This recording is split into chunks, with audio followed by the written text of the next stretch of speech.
அனைவருக்கும் வணக்கம்.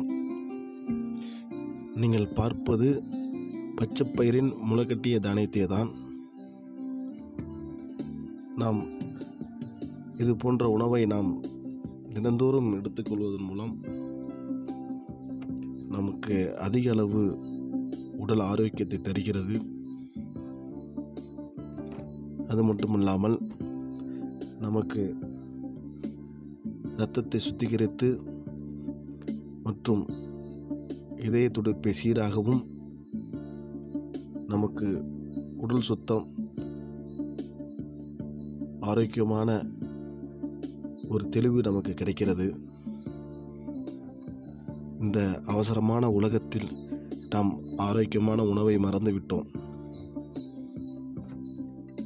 தினந்தோறும் நாம் இது போன்ற தானிய உணவுகளை